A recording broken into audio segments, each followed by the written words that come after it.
Baby, what's good? You are now rocking with the best, Jesse Holley, Parrish, Bleav in Cowboys, brought to you by FanDuel. Cowboys on the road, heading to the big lights, bright city, big lights, whatever I'm trying to say. New York City is where they're going. The New York Jets have not won a game. Cowboys coming off that epic tie game against the Packers. Jesse Holley, you have the first word, my friend. Tell me what's on your mind when it comes to these Cowboys. What are your thoughts? Yeah, man. For me, the Cowboys, it's I guess maybe this applied a week ago, but you can't bite the cheese of a team that's 0-4, right? They're going up to New York City, New Jersey, whatever you want to call it. But the emotional high that the Cowboys had to get up for the Green Bay Packers game, right? Sunday Night Football, it's the Green Bay Packers.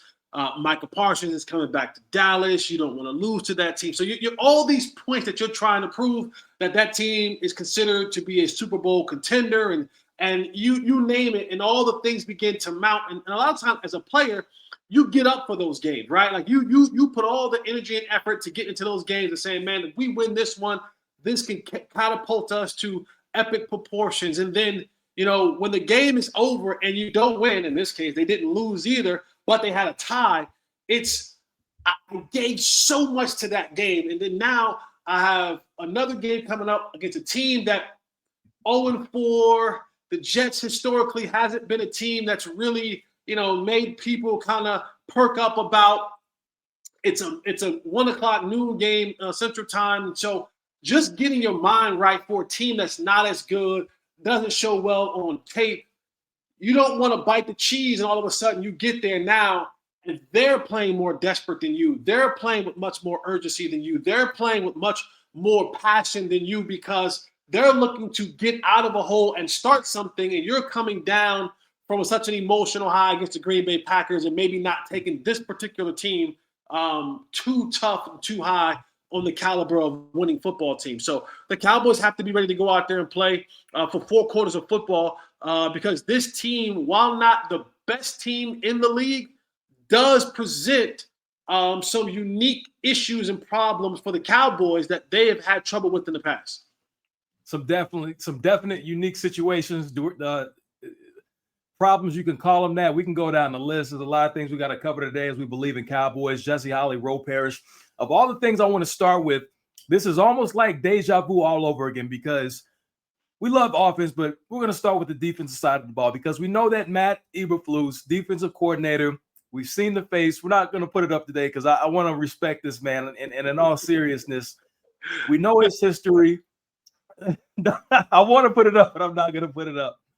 We know his history. Obviously, we talked about that. We've experienced it with Caleb Williams. We saw what Caleb Williams did when he faced the depleted Dallas Cowboys defense. Now you have Justin Fields, who is not necessarily the same type of quarterback that Caleb Williams is. However, he has big play capability. He has a rocket arm, and he has rocket speed. Someone that Eberflus is very familiar with. The way to approach Justin Fields, we know that he's not the typical pocket passer. However, he's a dangerous threat anywhere he is on the field. With this patchwork defense, what should we expect? What is Eberflus's scheme that he's going to draw up against this type of quarterback? Yeah, so one of the things that I witnessed at practice, I get a chance to see this firsthand because I'm at the Star every single day. And so I do shows from the Star, so I'm able to look at practice and watch practice at the Star. And one of the things that I did see was they were looking at Kenneth Murray. And he usually plays the off linebacker position, but they were looking at him playing a little bit more of the middle linebacker position, primarily because of the RPO and the run game ability in Justin Fields. I've been saying this all week. We've heard that the Cowboys have communication issues on defense. And while Justin Fields can throw the ball, he's not a Caleb Williams type of passer. He's not one of the guys who's going to kill you. I mean, in his 5-year career, he only has 4 300-yard passing games, right? So he's not looking to beat you in the air. Where he will demolish you at is with his legs.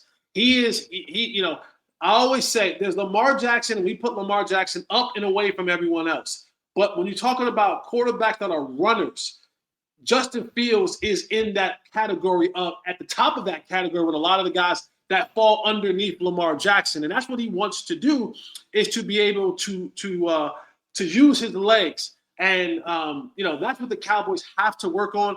I said it all week. When the Cowboys break the defensive huddle, when they get their one-word call from Matt Eberflus, right? When they get Tiger, when they get Lion, when they get whatever the elephant, whatever the one-word defensive call is, when they break the huddle, everyone on the first and second level, those 7 guys that are in the box or will be close to the box, all should be saying to themselves, who has the quarterback? Echo it. There should be never be confusion, no matter what. And the unique issue that they run, because you're looking at, you say, oh, well, we should have a spot. Well, okay, well, who's going to be your spot? Can't be Jack Sanborn, right? You definitely don't want that issue. But now you're saying, because of how the Jets run their personnel, they run bigger personnel, which means you have to stay in more of your base package defensively. So you don't have that extra, safety or that star level player that has enough speed and agility that's going to be able to stay with Justin Fields. So if they go big personnel, you go to your base personnel, which is usually Jack Sanborn, Kenneth Murray, and maybe Maris Leofau. So you have to understand, okay, who's going to be the one that's responsible for him?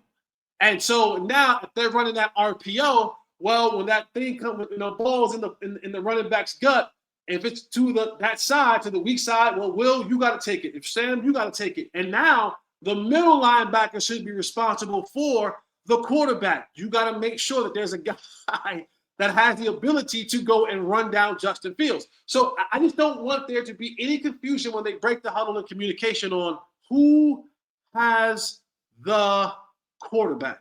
You should know every single down. Call out 7. We'll be looking to see who has him. We know that he's averaging pretty much his jersey number when it comes to yards per carry whenever he rushes. Saw him get knocked out of the game earlier in the season, go out against Buffalo. We came back with a vengeance, although they didn't win. Still put on a show, kept the Jets in the game when they went down to Miami on Monday night a few weeks ago. So he definitely poses a threat. Probably not the right time to be, well, you know what? Let me not say that, because if you are a quarterback in the NFL, so far right now, unfortunately for the Cowboys, this is one of those get-right games. This is a stat game. We've seen pretty much any quarterback that goes against the Dallas Cowboys put up enormous numbers and be a fantasy darling and just, light up the scoreboard when it comes to facing the defense. No, you're right. The Cowboys are giving up 33 points a game this season on defense, over 420 yards of total offense on defense. And to your point, the Cowboys have just made quarterbacks look like stars. Last week, you look at the players of the week come out of the Cowboy games, and players do all the special things Cowboys games. So, I hope that the AFC player of the week, offensive player of the week, isn't Justin Fields, because he got right against the Cowboys and had 220 yards passing and 150 yards rushing and 3 touchdowns. It's all likely to – he has the ability to do that, but the Cowboys have to understand and know, first take care of what he is on the ground with his legs, and then you kind of almost – you want Justin Fields to stand in the pocket and pass, right? Like you don't want him rolling out. You don't want him on the move. He's one of these guys where, I remember I heard early in the season Mike Tomlin talk about when they played Indianapolis a year ago, and Anthony Richardson was the quarterback. He was like, whatever you guys do, keep him upright. We don't want the other guy to come into the game. And I feel the same way in the sense of, for the Cowboys with Justin Fields is, hey, keep this guy in the pocket. In fact, I want you to muddle rush. I don't even really want you to get pressure on him in the sense where he gets a lane or a pocket and he runs away from you. I want him to be able to beat you from the pocket, because I don't think Justin Fields his game hasn't matured to the level where he can stand in the pocket and truly dissect you, piece by piece. So your 4-man rush, your 5-man rush, keep him coned in that pocket, that cup, and let him attempt to throw the ball and see if you can't get turnovers that way or stops that way. But if you give him this 2-way go, man, where he's rolling out the pocket and he has opportunity to tuck it and run, he just makes your life a living hell as the defense. Definitely, he's looking to make the Cowboys' life a living hell when it comes to it. We know that the Cowboys are near the bottom of the NFL in every meaningful statistical category. In fact, they are 29th in turnover margin, -4 so far, haven't been able to force many turnovers. I heard Jerry Jones say in a quote that he looked at the defense and there were signs of improvement. He said that they got some stops in that Green Bay game. And I looked up and I checked the stat sheet and I was like, hold up. Packers scored on every drive after halftime. So I'm not sure what Jerry Jones, maybe he was watching film from back in the 90s when they played Brett Favre. Maybe he had the tape switched. I don't know what happened. Yeah, I'm with you, bro.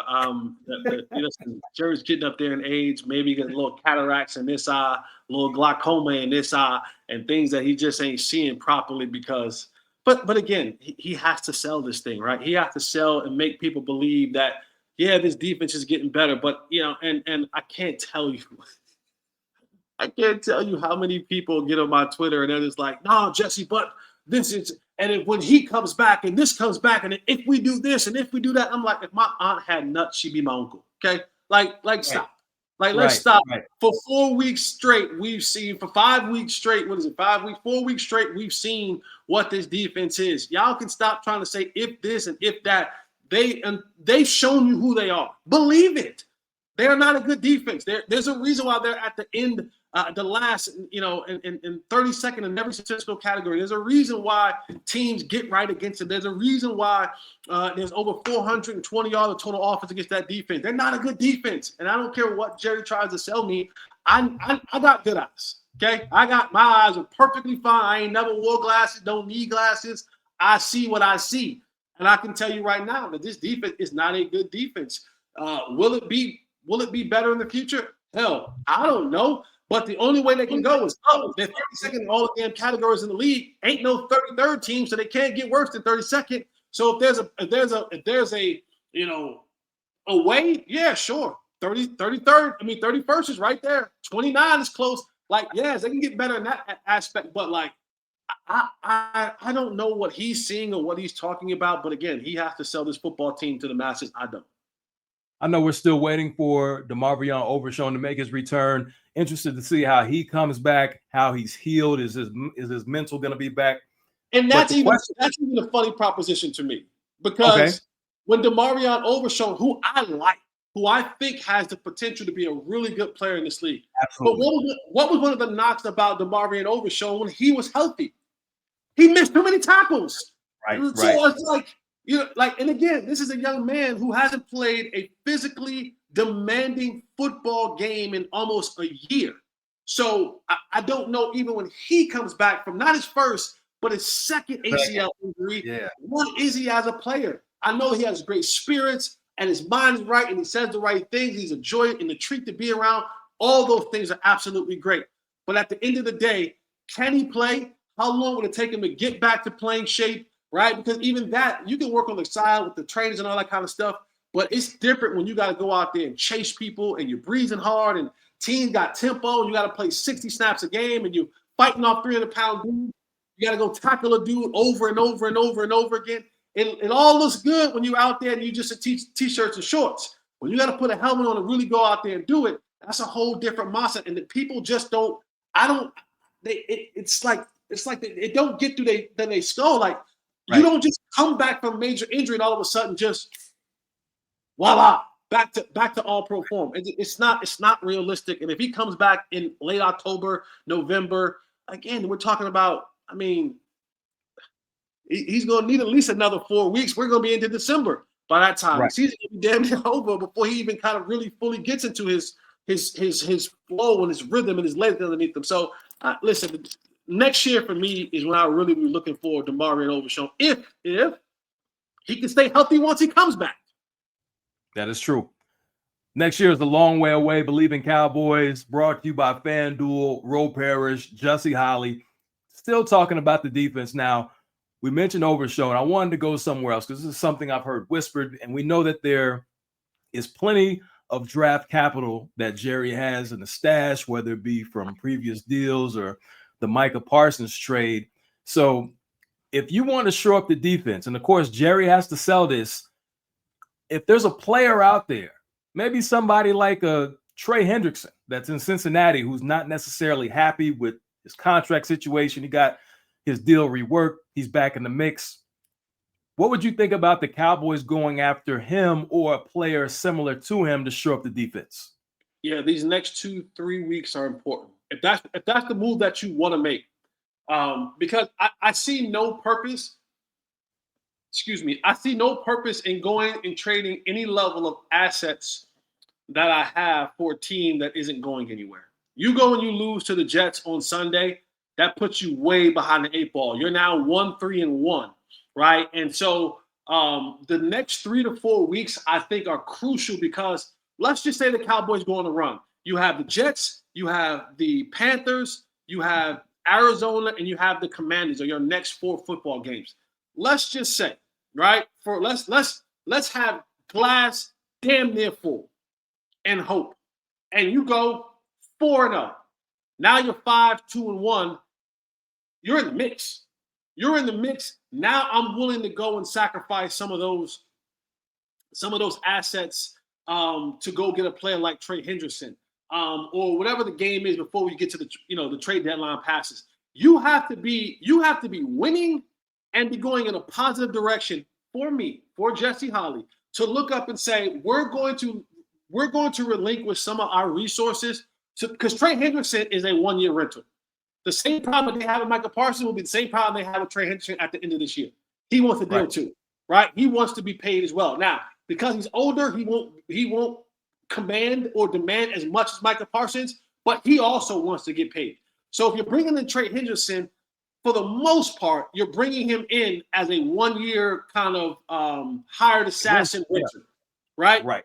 It makes no sense to bring in a dude, relinquish the assets, and you finish 8-9 and you miss the playoffs. So these next 3 to 4 weeks, I think, are vitally important if you want, or if the media really wants to make a push at Jerry Jones to say, hey, go get a guy like Trey Hendrickson. Hey, what are they saying about Max Crosby in Oakland? Are they looking for a fire sale? Hey, Jeffrey Simmons in Tennessee, like are you looking to get rid of some assets over there? But if you lose to the Jets and now you're 1-3-1, or you lose to the Panthers next week, and now you're 2-3-1 or whatever it is, it just muddies the water for me when I'm looking at what does that mean to go put assets on the team, because we still got that stretch that we after these 4 games we get to November, it's that 6-game stretch where it gets really, really, really ugly. But if you're winning, you look at that and you go, boy, if we can steal 2 games out of that stretch, that puts us in a really good place where we're fighting for maybe a wild card spot or something like that. But again, it starts with this Sunday, winning this game, and now giving Jerry and the fans and people like me, giving us confidence that you can put a couple games together to end this next 3-4 weeks with a winning record. Looking at the schedule right now, as we Bleav in Cowboys. Now, you mentioned that stretch. We've gone over the next couple of games, but after that, from weeks 12 through 17, the Cowboys are going to play the Eagles, the Chiefs, the Lions, Vikings, Chargers, and the Commanders again. All those teams won at least 11 games this season, and for the most part, minus the Chiefs, every team that I mentioned appears to be a playoff contender so far this season. Obviously, we know what the Eagles are about. We've seen the Vikings have some quarterback issues. The Chargers right now are the talk of the NFC or the AFC West. So it is a brutal stretch once you get past the Jets, the Panthers, Commanders, and so forth and so on. So a really big hurdle when you come down late into the season. But again, these next 4 games are important. So switching things up, when you go back to the offensive side, everybody's been talking about Dak Prescott. He's been utterly amazing. His quarterback play is next level. The scripting that they did, the play selection, everything that they came up with versus the Packers was masterclass level. Are the Cowboys wasting Dak Prescott right now? We know he's the highest paid player, but the season that he's having, are they wasting what they have with Dak Prescott? Yeah.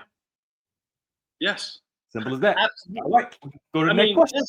Yes. I mean, we both said it.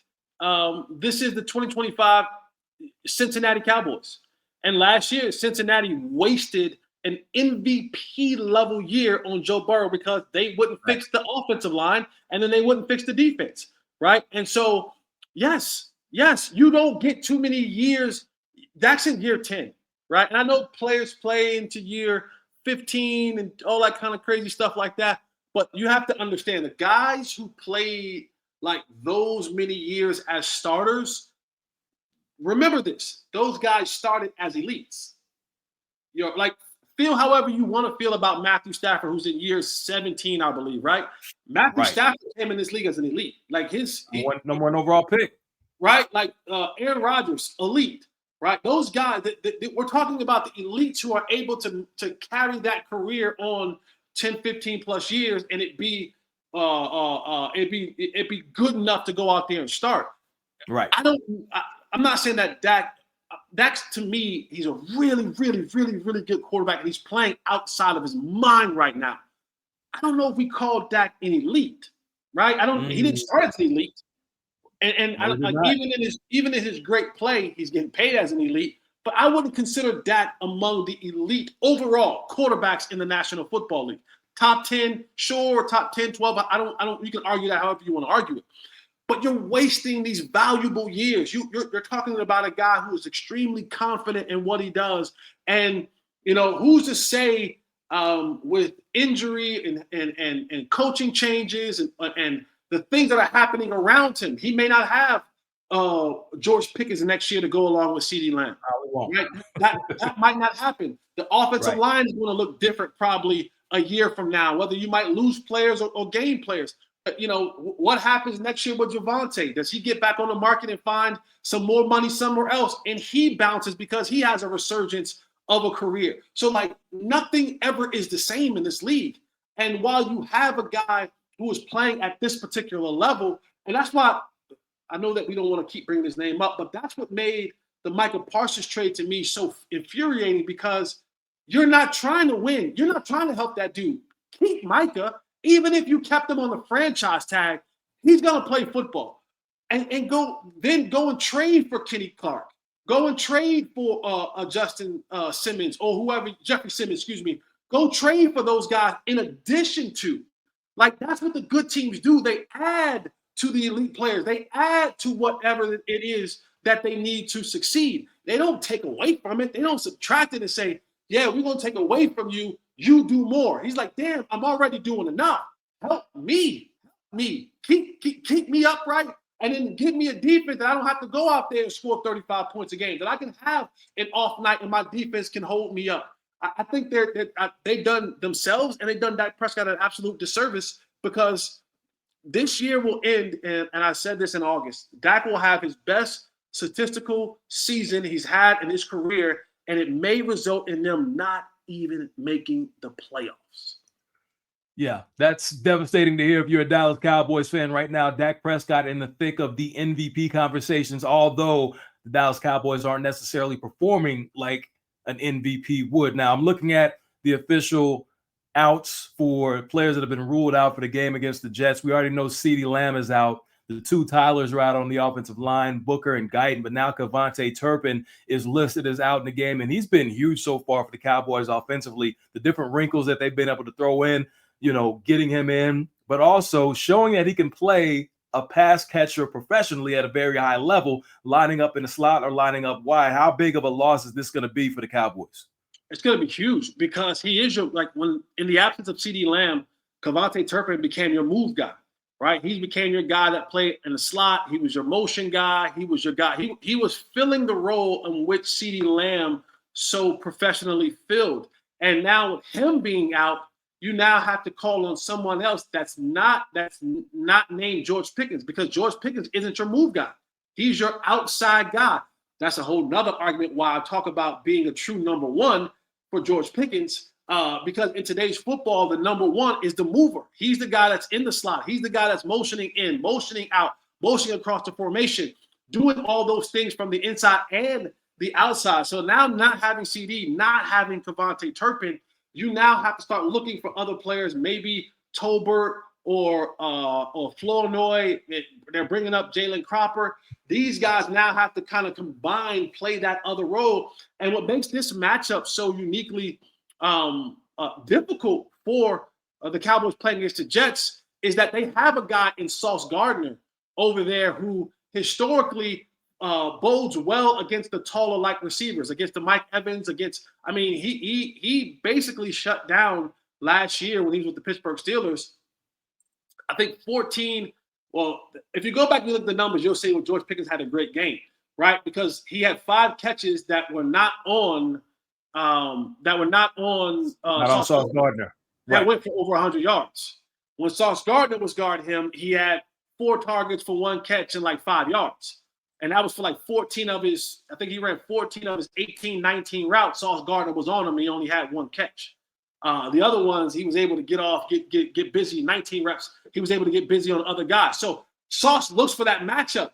Not having Cavante, and you might call it a wash. You might say it's a wash that Pickens and Sauce Gardner goes up. He'll have a few catches here and there. He'll definitely get a penalty on Sauce Gardner because Sauce Gardner is going to grab. That's happening. That's happening. And hell, they may even get to a fight. I'm cool with that as well. But now is, where do I get that other explosive play from in my passing game? You would think, hey, maybe the tight end and Ferguson. But hell, he's averaging 6 yards a catch. He leads all tight ends in the league with 35 catches, but he's only averaging 6 yards a catch. Really good tight ends are somewhere up there to 9, 10, 11 yard per catch. So if you're looking for the explosive plays, I don't know where you find them now with the absence of CeeDee Lamb and potentially Cavante Turpin being out with the foot injury. So speaking of injury, we saw Miles Sanders get shaken up with a foot injury. He exited the game. So Jaden Blue is going to be active, the rookie from Texas. We know that he came in highly touted. We saw the plays that he made in college. Didn't necessarily see the same type of plays in the preseason when we did see him make his debut. Where should Cowboys fans' expectations be with Jaden Blue making his debut? First and foremost, Jaden Blue, get the damn right cleats on. He had these super dope cleats that he had on yesterday, the Louis Vuitton, Nike cleats or whatever. He got a damn blister on his foot. Yeah, He had to change the cleats halfway through the practice. I jokingly said this on Twitter. This is why Coach Schottenheimer kept him on ice. The kid can't get his damn cleats right. So if he ain't getting the right cleats on, how the hell is he doing the right pass protection on the right running game? It was some sweet looking cleats, but come on, dog. You gotta get those. You gotta get those broken in on a Monday, right? You walk around in those on a Monday. You don't wait till the end of the week to break the cleats in and get yourself all blistered up on your feet. Luckily today he had on some different cleats. I'm sure he's probably gonna put the Louis Vuittons on in the game, which is crazy to me. But yeah, I think what you expect from a guy like Jaden Blue, honestly, yeah, there they go. There they go right there. Yeah. They clean. Hey, they clean, yo. Hey, them things clean, ain't they? They clean. They clean, right. But come on, young fella. Come on. This is the part about being a professional, knowing that this ain't Saturday. You ain't playing on Saturday. You ain't playing on Saturday, dog. Hey, broken in on Monday. Right. You're not Prime either. Prime came and said, "Hey, I'm bringing my luggage with me, and it's Louis." Hey, and it's Louis. But I think with Jaden Blue, you get anywhere from 5 to maybe 8, maybe 10 carries in this game. You try to kind of find areas where you can get him some passing plays, get him some plays on the edge. I think you have some advantages there on the edge when it comes to the Jets defense. This is not a back that you want to run up in the tackles against the New York Jets, but this is a heavy this is a heavy Javonte Williams game. This is one of those games where it's a back alley brawl up front. And I think with you having potentially, like I said, 4 new offensive linemen in there, because Guyton's still in protocol. Tyler Smith is dealing with the knee injury, tendonitis. They said today's a big day for him. You won't have BB. You won't have Guyton. Steele's really the only one that you can pencil in today or Sharpie in today that he'll be on the field on Sunday. So I don't know if you want to start, getting in there with the Quentin Williams of the world trying to run in between the tackles. So I think anywhere between 5 and 8, 9, 10 plays for him, a couple runs, maybe a couple screen plays, a couple plays in the flat, see if you can, break 1 or 2 plays in there, but just getting his feet wet with the absence of Miles Sanders and the ankle injury.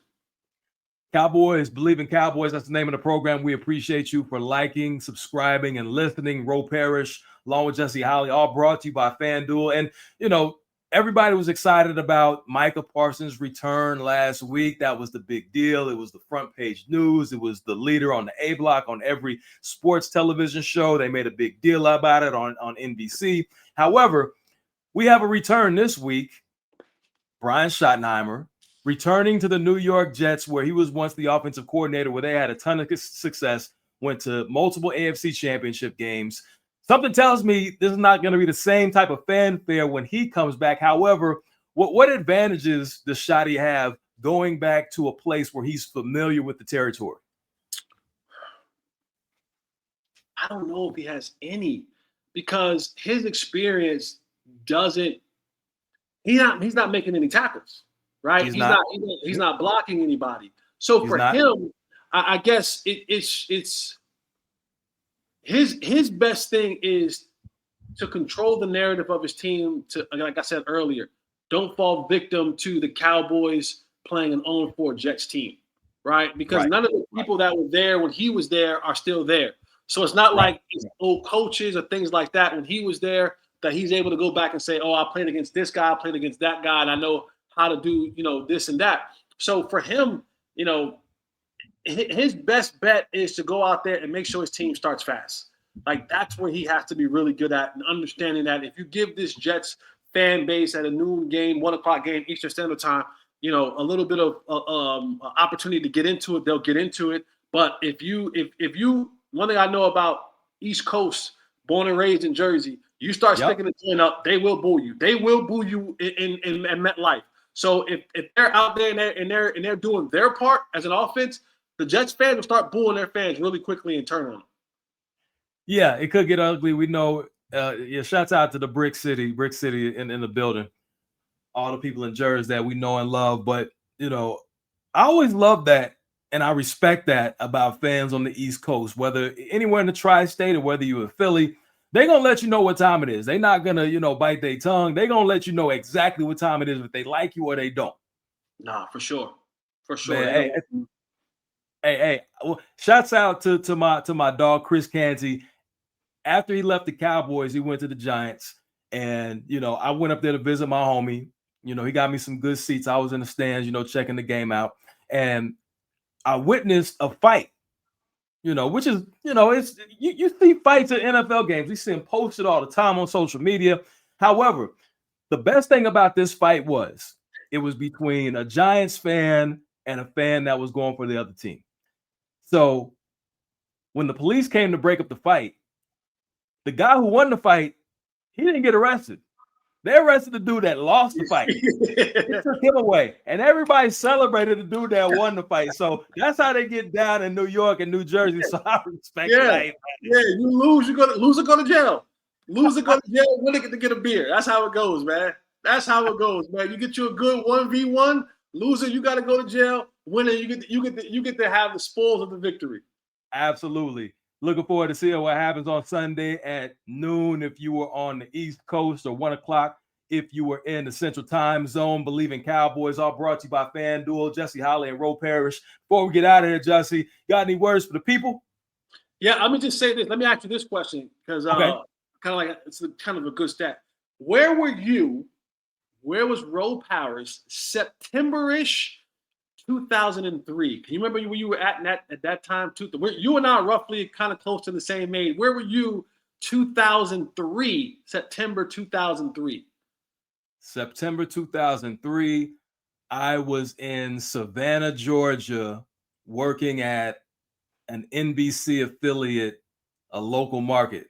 That's where I was covering. Before there were the Savannah Bananas, there was the Savannah Sand Gnats. That's where I was in September of 2003. You was getting it out the mud. Absolutely. I was on the campus. I was on the campus of the University of North Carolina, busting them down in the dorm. September 2003. I was knocking them down. But you were in Savannah. I was in Chapel Hill.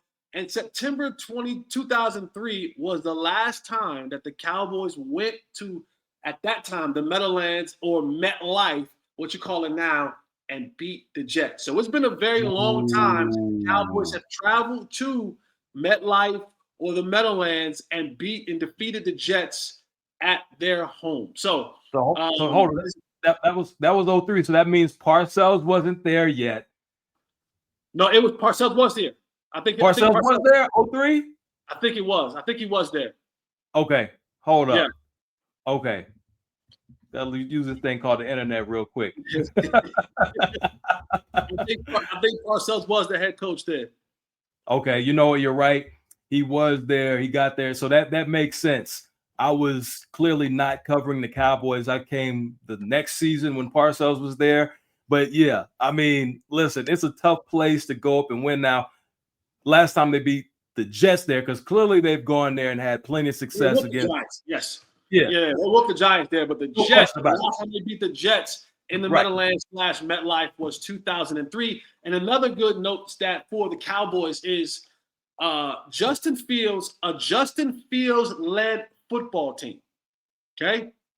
0-25 when a Justin Fields led football team, when the opponent scores 21 or more points. The teams that he are on, this team scores 21 or more points, 0-25 in his short 5-year career in the National Football League. So Cowboys got to get to 22, at least 21 or 22. So for me, I got the Cowboys winning 22-19 against the New York Jets this Sunday. So, okay, if they need to score 21, you're taking the over. Shouts out to FanDuel on that, because we know that they have all the numbers lined up that you need to check for those types of activities. I mean, that's crazy to say that a Justin Fields team cannot win if the opposing team scores 21 points. That is crazy. Yep, 0-25. Wow. So with that, his name is Jesse Holley. He is a professional pass catcher, and he spits the stats out with the best of them. Appreciate you dropping that knowledge for the good people that are listening to our podcast, Bleav in Cowboys. So without further ado, we run our mouth plenty. Jesse, you have the floor. Hey, man, keep taking care of one another, man. Remember, take care of your mental health. Ask for help if you need it, and eliminate the contingencies. Absolutely. Love, respect, and salute, and make sure that you break cleats in early. Don't wait.